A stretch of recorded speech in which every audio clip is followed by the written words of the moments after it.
Sheltered in the comfort of our homes, we don't often think about it. But Earth is a planet of extremes. Blistering deserts, bleak, icy wastelands, places without sunlight, barren mountain peaks, and the cold, mysterious depths of the ocean.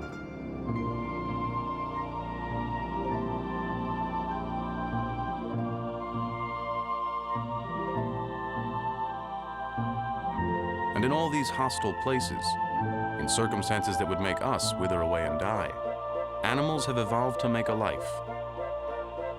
This is a story of triumph over the most extreme conditions on Earth.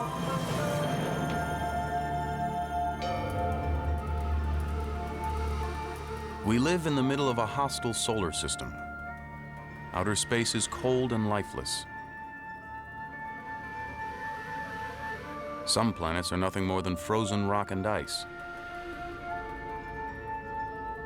Others boil with clouds of poisonous gas.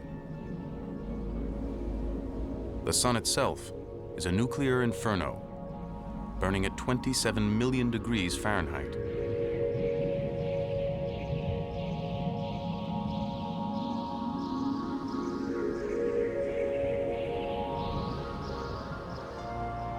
At 93 million miles out, we live just close enough to the fire for life to be possible, even abundant.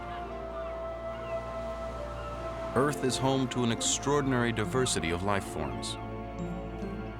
Perhaps 30 million species at this moment.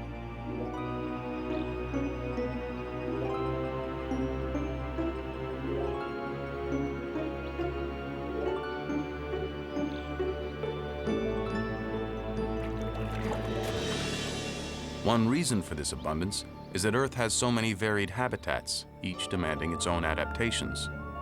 Some environments are so extreme, so hostile, that they might as well be in outer space. Imagine trying to live on the polar ice caps at the frozen ends of the Earth.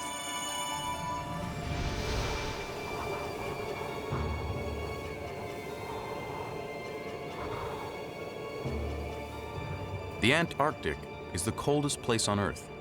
Temperatures here often drop to 100 degrees below zero. It's one of the last true wildernesses. No creature of any size lives permanently here. The Antarctic landmass offers little shelter and even less to eat. But one creature chooses to spend the harshest part of the winter right here, rearing its young. The emperor penguin incubates its eggs on the male's feet, protected by a special pouch of skin.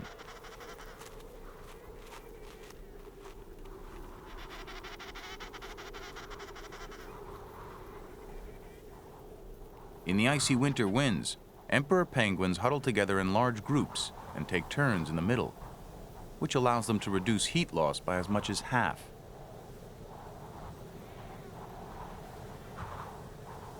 The penguin needs specially adapted defenses to survive the cold, even in the Antarctic summer, when temperatures seldom rise above freezing.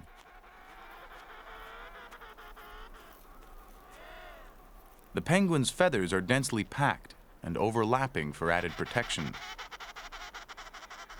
And the penguin can control each feather individually. When the temperature drops, the bird lifts its feathers upright to trap a layer of insulating air next to the body.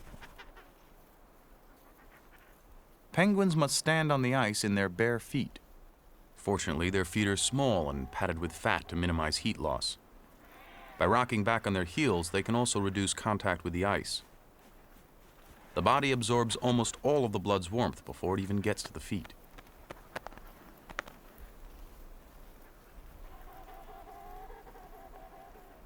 The penguin's nasal cavity is also engineered to recycle heat and moisture, otherwise lost through breathing.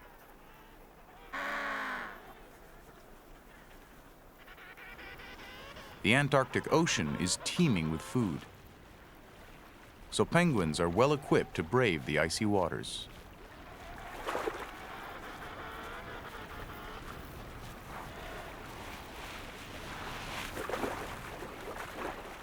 their feathers flatten down for waterproofing and to make them streamlined in the water.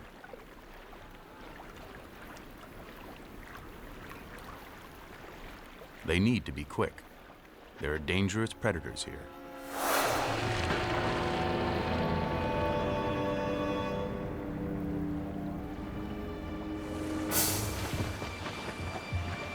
The edge of an Arctic glacier might seem like the most hostile environment on Earth.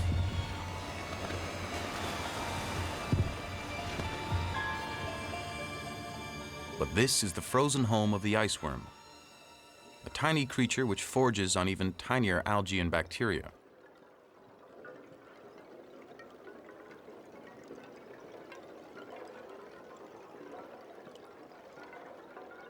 The iceworm has so much liquid in its body that it ought to freeze solid. But it has made an ingenious chemical adaptation to its glacial home.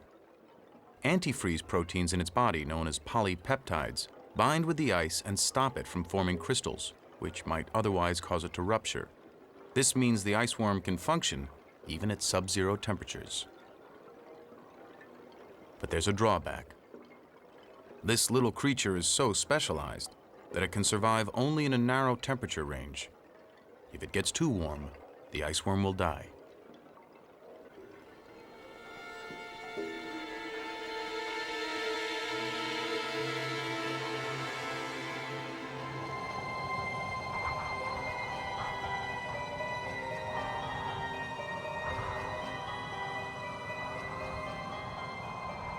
One of the best adapted of all cold weather animals in the Arctic is the polar bear.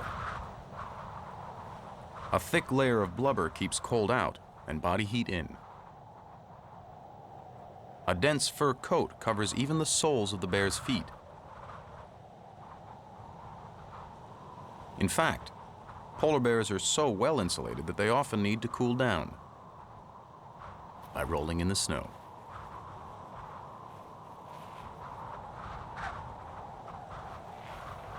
The fur has two layers: a soft down close to the skin, beneath an outer coat of guard hairs, which are hollow for better insulating value. And although the bear is white on the outside, its skin is actually black to absorb heat.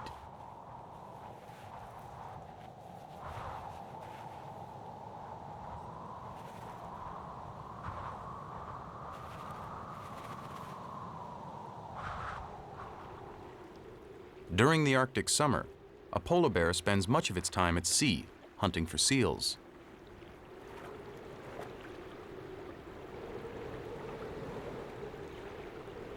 Bears are strong swimmers, and a 50-mile trip is nothing unusual.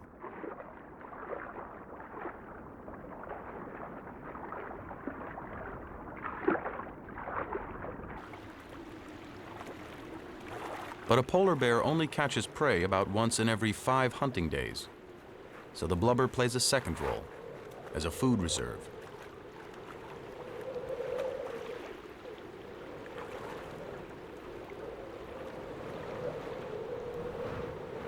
On these barren expanses, the search for food never stops. Unlike most bears, the male polar bear does not hibernate in winter. He hunts year-round, in the harshest weather the Arctic can dish out.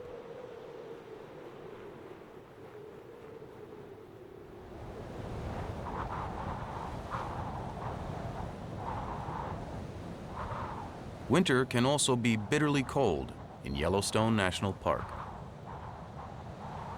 The ground is frozen solid under several feet of snow. Conditions are so severe that only the toughest animals choose to winter here.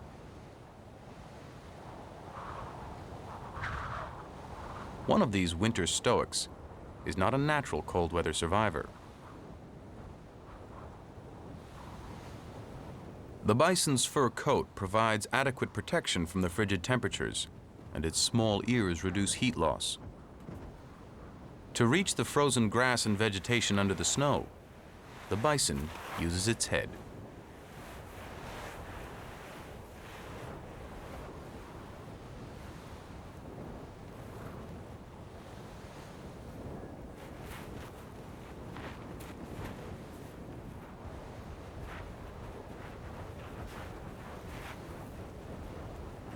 But the bison would find it hard to survive the Yellowstone winter without the help of a unique local phenomenon.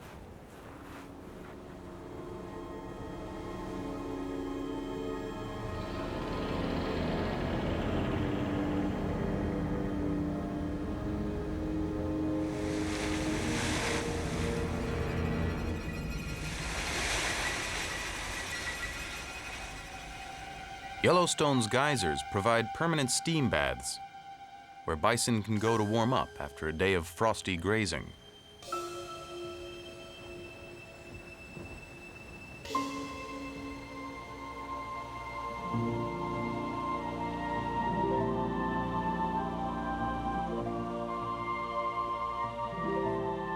Here, in the midst of extreme cold, the geysers boil, and naturally, there are creatures that make these cauldrons their home.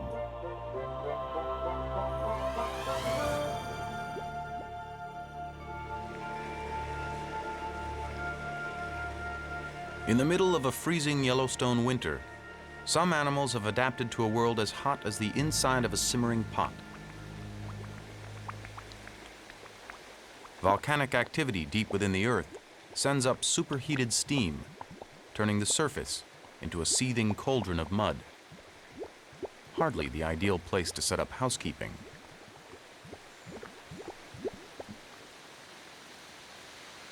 But on the edge of these bubbling mud pots, algae live, providing food for any animal brave enough to graze here,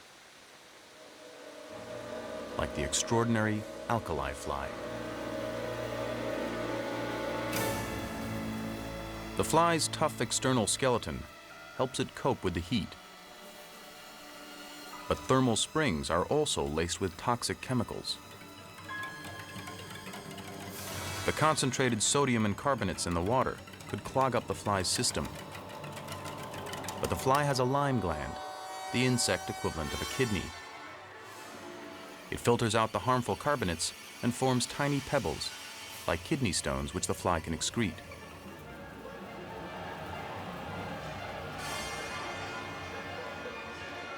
So the flies feed on the algae, and the killdeer feed on the flies.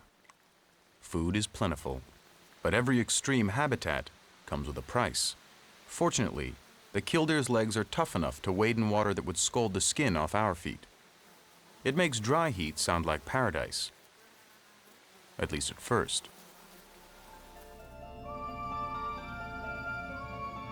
Of the Earth's total landmass, about 1/5 is desert.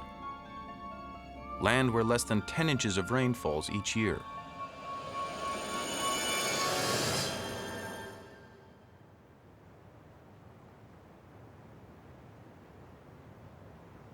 Deserts can be beautiful, with their wind-shaped golden flanks in the morning light. Often they are made of dark stone and rock. A few deserts are actually white, not with snow, but with evaporated salt. It's a harsh world. The temperature soars past 100 degrees, and humidity drops to almost nothing. Death Valley, California, an old ocean bed which has become one of the hottest places on Earth, unfriendly to any kind of life. Occasionally, an underground spring forces its way to the surface. The water is 2 to 3 times saltier than the ocean, and it's hot.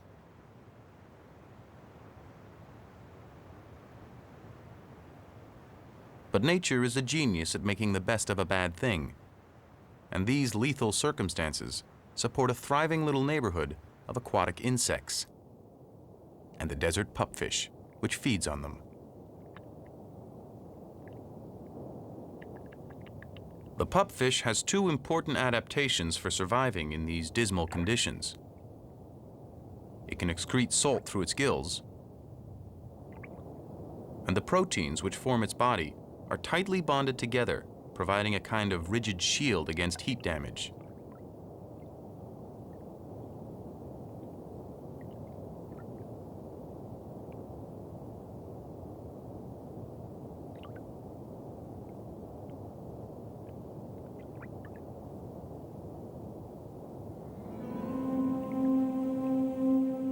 These adaptations seem like a huge evolutionary investment for a very small reward.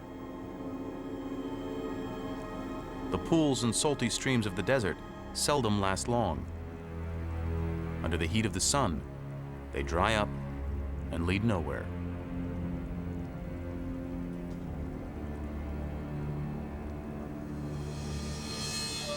So how do animals manage to survive and even populate new pools in places that may not see water for years at a time? It's a small miracle, and it's waiting to happen in this parched hollow. To survive in the desert, many marine creatures lay eggs that can stand to be dried out, possibly for as long as 25 years. The wind scatters this tiny dried-out spawn across the desert, miles from their native ground. They catch and accumulate in the hollows. Then, when water finally arrives, the eggs miraculously come to life again. They will develop from little more than dust into one of the oddest creatures on the planet.